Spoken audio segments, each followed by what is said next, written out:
ಈ ಸೆಷನ್ಗೆ ನಿಮ್ಗೆಲ್ಲರಿಗೂ ಸ್ವಾಗತ. ಸ್ಲೀವ್ಸ್ಗಳ ಸ್ಯಾಂಪಲ್ ಮಾಡುವುದು ಹೇಗೆ ಎಂದು ನೋಡೋಣ. ಈ ಸೆಷನ್ನ ಅಂತ್ಯದಲ್ಲಿ ನೀವು ಕಲಿಯಲಿದ್ದೀರಿ ಪಫ್ ಸ್ಲೀವ್ನ ಸ್ಯಾಂಪಲ್ ಮಾಡುವುದು, ಲೆಗ್ ಓ ಮಟನ್ ಸ್ಲೀವ್ನ ಸ್ಯಾಂಪಲ್ ಮಾಡುವುದು, ಬೇಕಾಗಿರುವ ಟೂಲ್ಸ್ ಮತ್ತು ಎಕ್ವಿಪ್ಮೆಂಟ್ಗಳು: single needle lock stitch machine 1 ಸಂಖ್ಯೆ, ಐರನ್ ಬಾಕ್ಸ್ 1 ಸಂಖ್ಯೆ, ಹ್ಯಾಂಡ್ ನೀಡಲ್ 1 ಸಂಖ್ಯೆ, ಬಾಲ್ ಪಿನ್ 1 ಸಂಖ್ಯೆ, ಲಾಂಗ್ ಕ್ಲಾತ್ ಅಥವಾ ಪಾಪ್ಲಿನ್ 1 ಮೀಟರ್, ಸೂಯಿಂಗ್ ಥ್ರೆಡ್ 1 ಸಂಖ್ಯೆ. ಪಫ್ ಸ್ಲೀವ್ನ ಸ್ಯಾಂಪಲ್ಗಳನ್ನು ಮಾಡುವುದು. ಪಫ್ ಸ್ಲೀವ್ಗಳು ಶಾರ್ಟ್ ಲೆಂತ್ನದಾಗಿರುತ್ತದೆ. ಈ ಸ್ಟೈಲಿಗೆ ಮೀಡಿಯಂ ಮತ್ತು ಲೈಟ್ ವೆಯ್ಟ್ ಫ್ಯಾಬ್ರಿಕ್ಗಳು ಸೂಕ್ತವಾಗಿರುತ್ತದೆ.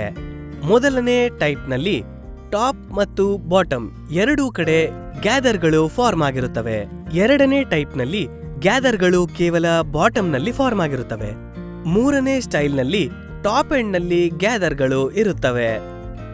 ಪಫ್ ಸ್ಲೀವ್ ಅನ್ನು ಡ್ರಾಫ್ಟ್ ಮಾಡಿ ಮತ್ತು ಫ್ಯಾಬ್ರಿಕ್ನಲ್ಲಿ ಕಟ್ ಮಾಡಿ.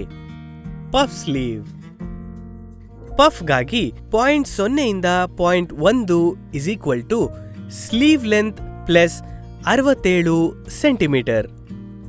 0.1 ರಿಂದ 0.2 = ಚೆಸ್ಟ್ನ ಪರ್ಸೆಂಟೇಜ್ ಪ್ಲಸ್ 3% ಸೆಂಟಿಮೀಟರ್.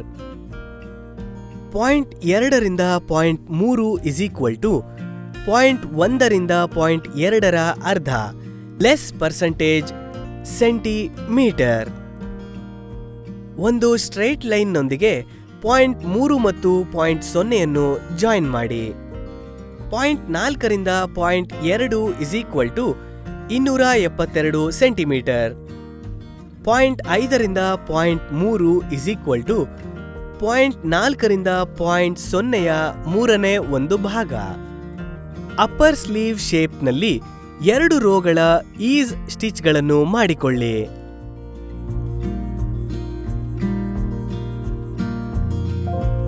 ಮೊದಲನೆಯದು 0.5 ಸೆಂಟಿಮೀಟರ್ ಡಿಸ್ಟೆನ್ಸ್ನಲ್ಲಿ, ಎರಡನೆಯದು ಸೂಕ್ತವಾದ ಡಿಸ್ಟೆನ್ಸ್ನಲ್ಲಿ. ಸ್ಲೀವ್ ಸೈಡ್ ಸೀಮ್ ಅನ್ನು ಸ್ಟಿಚ್ ಮಾಡಿ. ಶೋಲ್ಡರ್ನ ಮೇಲಿರುವ ಸ್ಲೀವ್ ಕ್ರೌನ್ನ ಸೆಂಟರ್ನಲ್ಲಿ ಪಿನ್ ಮಾಡಿ. ಸೀಮ್ ಅಲೋಯೆನ್ಸ್ಗಳನ್ನು ಬಿಟ್ಟು ರೈಟ್ ಸೈಡ್ಗಳು ಜೊತೆಯಾಗಿರುವಂತೆ ನೋಡಿಕೊಳ್ಳಿ. ಶೋಲ್ಡರ್ನ ಎರಡೂ ಕಡೆಗಳಲ್ಲಿ ಸ್ಲೀವ್ ಕ್ರೌನ್ ಅನ್ನು 3 ಸೆಂಟಿಮೀಟರ್ ಗ್ಯಾದರ್ ಮಾಡಿಕೊಳ್ಳಿ. ಎರಡೂ ಸೈಡ್ಗಳ ಎಂಡ್ನಲ್ಲಿ ಲಾಂಗ್ ಥ್ರೆಡ್ ಅನ್ನು ಪುಲ್ ಮಾಡುತ್ತಾ ಸೀಮ್ ಮಾಡಿಕೊಳ್ಳಿ. ಆರ್ಮ್ ಹೋಲ್ನ ಗಿರ್ತಿಗೆ ಸ್ಲೀವ್ನ ಗಿರ್ತ್ ಈಕ್ವಲ್ ಆಗುವವರೆಗೂ ಅದನ್ನು ಪುಲ್ ಮಾಡಿ. ಬಾಡೈಸ್ ಆರ್ಮ್ ಹೋಲ್ಗೆ ಸ್ಲೀವ್ಗಳನ್ನು ಬಾಸ್ಟ್ ಮಾಡಿ ಮತ್ತು ಮಷಿನ್ ಸ್ಟಿಚ್ ಮಾಡಿ. ಲೆಗ್ಗೋ ಮಟನ್ ಸ್ಲೀವ್ನ ಸ್ಯಾಂಪಲ್ ಅನ್ನು ಮಾಡುವುದು. ಲೆಗ್ಗೋ ಮಟನ್ ಸ್ಲೀವ್ ಒಂದು ಲಾಂಗ್ ಸ್ಲೀವ್ ಆಗಿದ್ದು ಎಲ್ಬೋ ಕೆಳಗೆ ಟೈಟ್ ಫಿಟ್ಟಿಂಗ್ ಹೊಂದಿರುತ್ತದೆ ಮತ್ತು ಟಾಪ್ ಎಡ್ಜ್ನಲ್ಲಿ ಗ್ಯಾದರ್ಸ್ನೊಂದಿಗೆ ಪಫ್ ಆಗಿರುತ್ತದೆ. ಲೆಗ್ಗೋ ಮಟನ್ ಸ್ಲೀವ್ ಅನ್ನು ಡ್ರಾಫ್ಟ್ ಮಾಡಿ ಮತ್ತು ಫ್ಯಾಬ್ರಿಕ್ನಲ್ಲಿ ಕಟ್ ಮಾಡಿ. Measurements: sleeve length = 12.5 centimetre. Sleeve pound = 18 centimetre. Material poplin cloth 17 centimetre. 0.0 ಇಂದ 0.1 = 1/8 chest plus 6.5 centimetre plus 1.5 centimetre ಲೂಸ್ನೆಸ್ಗಾಗಿ. 0.0 ಇಂದ 0.2 = 6.5 ರಿಂದ 10 ಸೆಂಟಿಮೀಟರ್ ಟಾಪ್ನಲ್ಲಿರುವ ಗ್ಯಾದರ್ಗಳಿಗೆ ಅನುಗುಣವಾಗಿ. 0.3 ರಿಂದ 0.1 = 0.2 ರಿಂದ 0.0 ಒಂದೇ ಆಗಿರುತ್ತದೆ. 0.4 ರಿಂದ 0.2 = ಸ್ಲೀವ್ ಲೆಂತ್ ಪ್ಲಸ್ 1.5 ಸೆಂಟಿಮೀಟರ್. 0.5 ರಿಂದ 0.3, 0.4 ರಿಂದ 0.2 ಒಂದೇ ಆಗಿರುತ್ತದೆ. 0.4 ರಿಂದ 0.5 ಅನ್ನು ಜಾಯಿನ್ ಮಾಡಿ.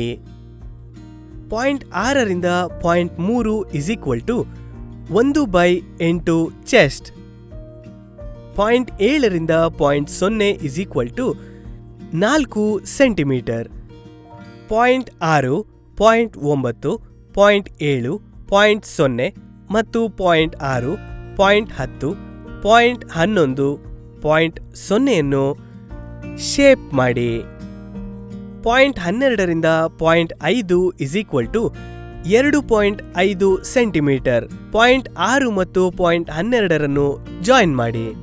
.13ರಿಂದ .4 2.5 centimetre.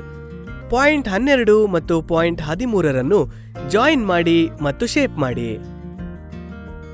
.14ರಿಂದ .13 percent sleeve round plus 1.5 centimetre.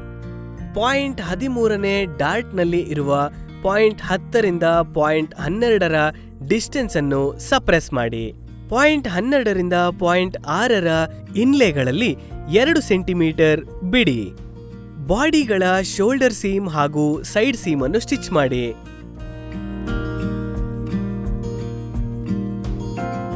Stitch ರೆಗ್ಯುಲೇಟರ್ಗಳನ್ನು adjust ಮಾಡುತ್ತಾ ಲಾಂಗ್ ಸ್ಟಿಚ್ಗಳಿಗಾಗಿ ಸೂಯಿಂಗ್ ಮಷೀನ್ ಅನ್ನು ಸೆಟ್ ಮಾಡಿ.